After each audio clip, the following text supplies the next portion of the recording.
Stephen is a lover of art. All kinds of art. At the age of 72, he is certainly no blank canvas, and in a bid for self-expression, is in the process of inking his entire body. I got my first tattoo probably about 1992 in Atlanta, Georgia. A very small one, just a brooch of my grandmother's, sort of a memory of her, and I just felt I had to have one, at least one. I'd do more, but I was frightened because I was working in the corporate business world in America, and I thought if they ever see this, they'll sack me. It may now be hard to find, but the dragonfly brooch still remains resting on his hip. It was probably the safest area to hide, to be absolutely sure no one would see it. I know it sounds absolutely ridiculous, but that's how it was.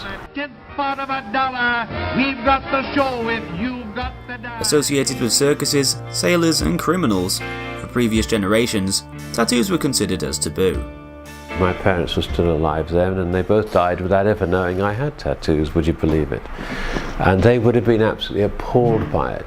I think that my parents' generation were very repressed, and to some degree my own is as well, but for those of us who kept their eyes, ears and willingness to be open-minded have seen the world change and seen the possibilities of doing things, new things that are exciting in terms of self-expression, really being who you are. Stephen is a proud pensioner who loves showing off his incredible designs. The kind of reactions I've had from other people are usually astonishment. It depends on the circumstances, of course. If people see things creeping out, then there's no reaction at all. But if I would tend to tell people one of my great passions is tattoos, and I will sort of do something like lift my shirt up, show them something, and simply just doing that much really astounds them. And they say it's extraordinary. It depends on the age group, of course, because younger people tend to be much more positive, say things like, "Oh, you're cool," which is quite pleasing to an old man in a way.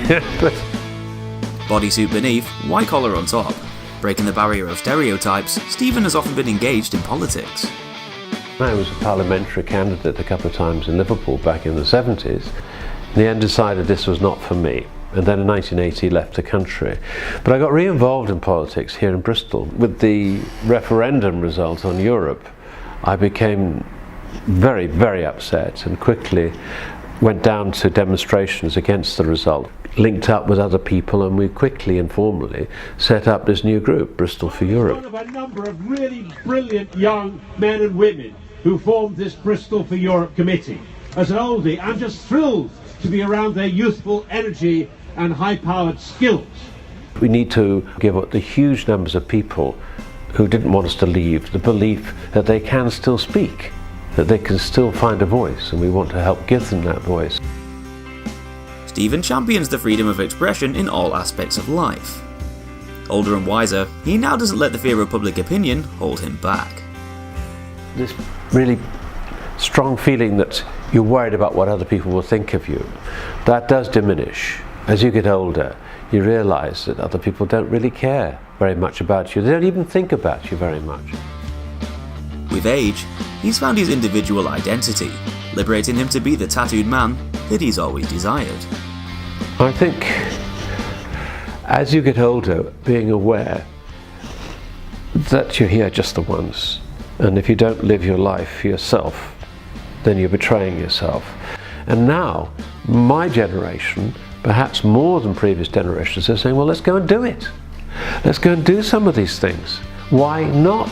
There isn't actually any barrier. Just get on with it.